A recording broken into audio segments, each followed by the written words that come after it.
বাংলাদেশের রাজনীতিতে সম্প্রতি এমন এক ঘটনা ঘটেছে যা অনেকের কাছেই একেবারে অবিশ্বাস্য এবং অকল্পনীয় বলে মনে হয়েছে।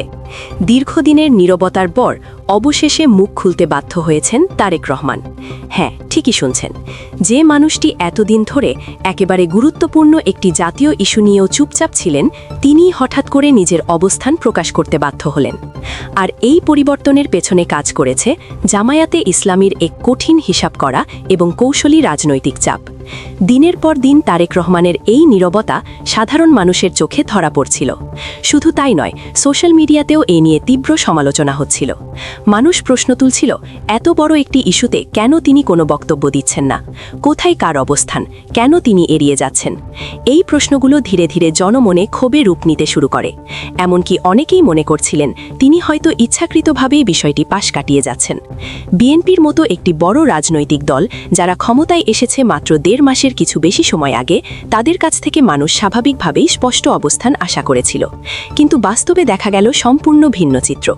বরং জামায়াতে ইসলামীর মতো একটি দল খুব কৌশলে রাজনৈতিক মাঠে নিজেদের উপস্থিতি জোরালো করে তোলে এবং পরিস্থিতিকে নিজেদের অনুকূলে নিতে শুরু করে। এখানেই তৈরি হয় সেই প্রশ্ন, কিভাবে বিএনপি এমন একটি চালের কাছে কার্যত চাপে পড়ে গেল? আর কেনই বা শেষ পর্যন্ত তারেক রহমান নিজের অবস্থান পরিবর্তন করতে বাধ্য হলেন? এই প্রশ্নগুলোর উত্তর খুঁজতেই আমাদের একটু পেছনে যেতে হবে। সাম্প্রতিক সময়ে জুলাই সনদ নামে একটি গুরুত্বপূর্ণ বিষয়কে কেন্দ্র করে সারা দেশে ব্যাপক আলোচনা শুরু হয়। শুধু সাধারণ মানুষের মধ্যেই নয়, এই ইস্যুটি জাতীয় সংসদ পর্যন্ত গড়ায়।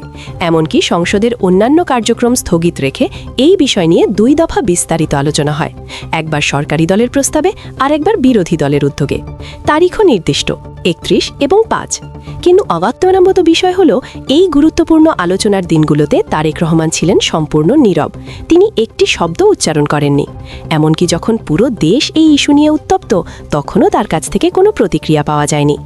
এই নীরবতা সাধারণ মানুষের কাছে ধীরে ধীরে রহস্যময় এবং বিরক্তিকর হয়ে ওঠে। এর ফলও খুব দ্রুত দেখা যায়। সোশ্যাল মিডিয়ায় শুরু হয় তীব্র সমালোচনা। কেউ কেউ তাকে ব্যান্ড করে বোবা প্রধানমন্ত্রী বলতেও শুরু করে, আবার কেউ কেউ তার নেতৃত্বের সক্ষমতা নিয়েও প্রশ্ন তোলে। অনেকে সরাসরি তার শিক্ষাগত যোগ্যতা নিয়ে মন্তব্য করে বলেন, এত জটিল বিষয়কে তিনি আদৌ ব্যাখ্যা করতে সক্ষম? আরও কঠিন ভাষায় কেউ কেউ অভিযোগ করে বসেন যে মুখস্থ স্ক্রিপ্ট ছাড়া তিনি নিজে থেকে কিছু বলতে পারেন না। এই ধরনের তীব্র সমালোচনা, ব্যঙ্গ এবং প্রশ্নের মুখে পড়েও দীর্ঘ সময় পর্যন্ত তিনি নীরব ছিলেন, যা পরিস্থিতিকে আরও জটিল করে তোলে। শুধু সাধারণ মানুষ নয়, বিরোধী দলের নেতারাও সংসদের ভেতরে বারবার এই বিষয়টি তুলতে থাকেন। তারা প্রশ্ন করেন, সংসদ নেতা উপস্থিত থাকা সত্ত্বেও কেন তিনি কোনো বক্তব্য দিচ্ছেন না? কেন এই গুরুত্বপূর্ণ বিষয়ে তিনি নিশ্চুপ? সংসদের ভেতরে এ নিয়ে তুমুল তর্ক বিতর্কও হয়েছে, কিন্তু তাতেও যেন কোনো পরিবর্তন আসেনি। তারেক রহমান তখনও নিজের অবস্থানে অটল ছিলেন, নীরব, সংযত এবং প্রকাশ্যে কোনো মন্তব্য থেকে বিরত। কিন্তু রাজনীতির মাঠে সবকিছু এক অবস্থায় থাকে না, পরিস্থিতি দ্রুত বদলে যেতে পারে। আর ঠিক সেটাই ঘটল যখন জামায়াতে ইসলামী সরাসরি মাঠে নামার সিদ্ধান্ত নিল। পরিস্থিতির মোড় ঘুরতে শুরু করে ঠিক তখনই যখন জামায়াতে ইসলামী বুঝতে পারে বিএনপি জুলাই সনদ ইস্যুতে স্পষ্ট অবস্থান না নিয়ে এক ধরনের তালাবাহানা করছে। এই উপলব্ধি থেকেই তারা আর অপেক্ষা না করে সরাসরি মাঠে নামার সিদ্ধান্ত নেয়। তবে তাদের এই নামা ছিল কোনো হটকারী বা আবেগ নির্ভর পদক্ষেপ নয়, বরং ছিল অত্যন্ত পরিকল্পিত, সুসংগঠিত এবং কৌশলগত। জামায়াত দেশের বিভিন্ন জেলায় কর্মসূচি শুরু করে, কিন্তু লক্ষণীয় বিষয় হলো এটি ছিল না প্রচলিত অর্থে ভাঙচুর, অগ্নিসংযোগ বা সহিংসতার কোনো আন্দোলন, বরং তারা বেছে নেয় সম্পূর্ণ ভিন্ন একটি পথ। তারা গণসংযোগ শুরু করে, মানুষের দ্বারে দ্বারে পৌঁছে যায়, লিফলেট বিতরণ করে, ছোট ছোট সেমিনার ও আলোচনা সভার আয়োজন করে। অর্থাৎ তারা সরাসরি জনগণের মন জয় করার দিকে মনোযোগ দেয়।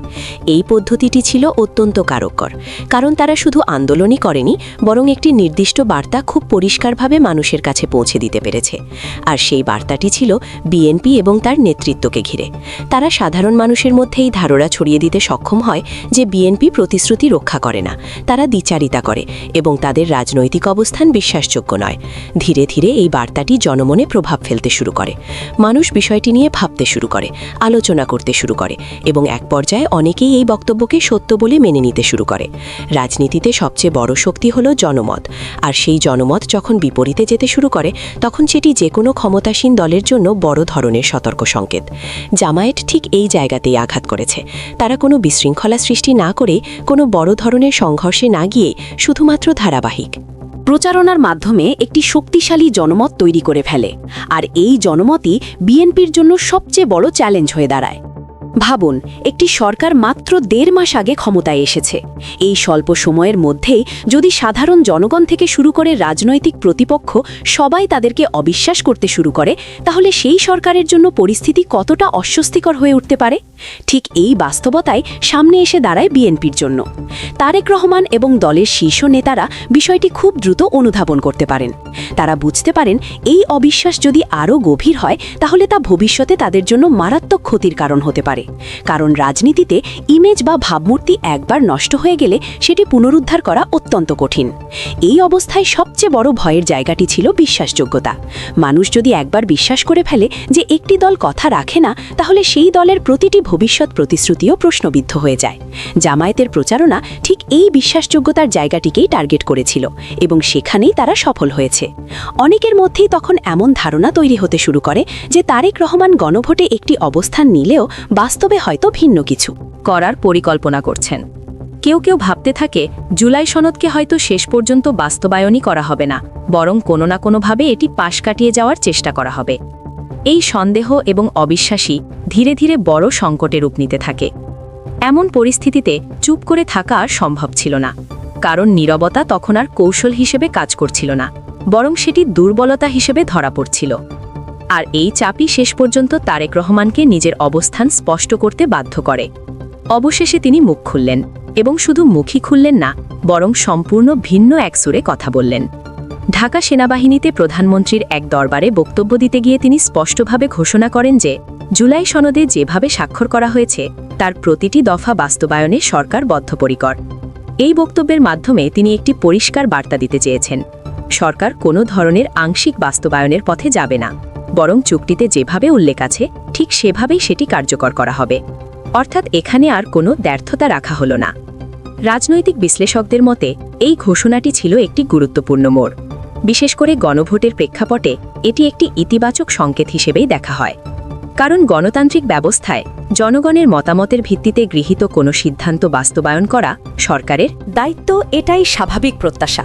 তবে এখানেই একটি বড় প্রশ্ন উঠে আসে, কারণ খুব বেশি দিন আগের কথা নয়, বিএনপির অনেক শীর্ষ নেতা এই জুলাই সনদ ইস্যুকে তেমন গুরুত্বই দেননি।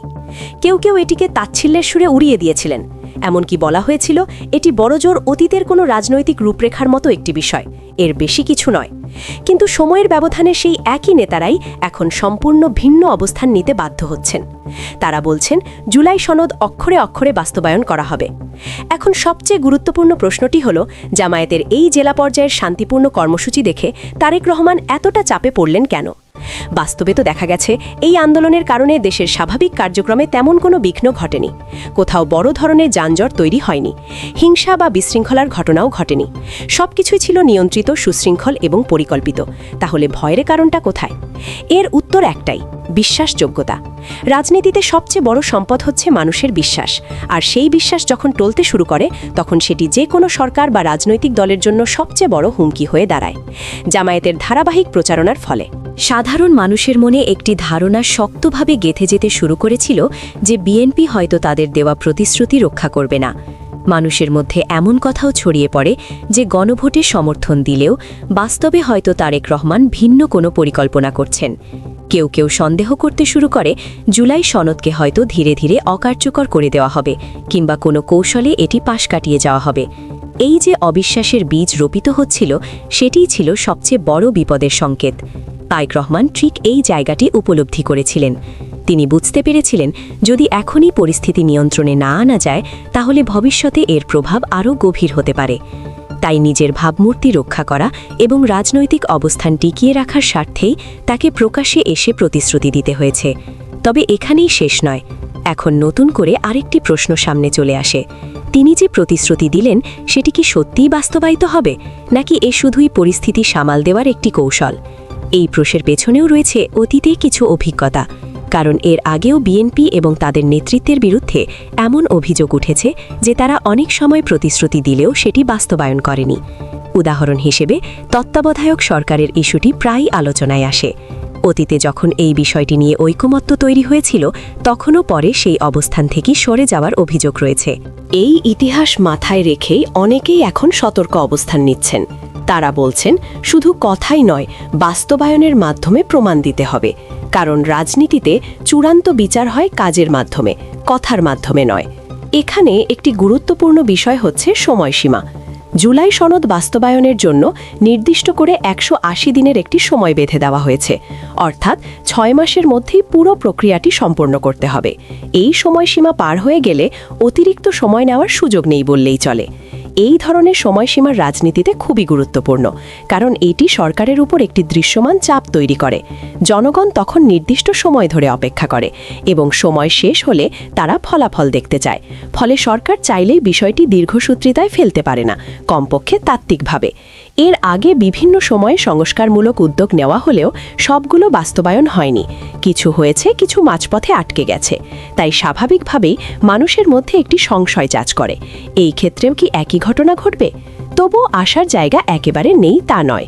অনেকেই এখনও বিশ্বাস করতে চান এই 6 মাসের মধ্যেই প্রতিশ্রুতি বাস্তবায়িত হবে, কারণ রাজনৈতিক চাপ, জনমত এবং আন্তর্জাতিক পর্যবেক্ষণ সব মিলিয়ে হয়তো সরকার এবার পিছিয়ে যাওয়ার সুযোগ পাবে না। তবে বাস্তবতা হলো, কাজ শেষ না হওয়া পর্যন্ত নিশ্চিতভাবে কিছু বলা যায় না। রাজনীতিতে শেষ মুহূর্ত পর্যন্ত পরিস্থিতি বদলে যেতে পারে। এখানে জামায়াতে ইসলামের ভূমিকাও গুরুত্বপূর্ণ হয়ে ওঠে। তারা যদি এই চাপ অব্যাহত রাখে, তাহলে সরকার প্রতিশ্রুতি বাস্তবায়নের দিকে এগোতে বাধ্য হতে পারে। কিন্তু যদি এই চাপ কমে যায়, তাহলে আবারও অবস্থান পরিবর্তনের ঝুঁকি তৈরি হতে পারে। আপনাদের মতামত অবশ্যই গুরুত্বপূর্ণ।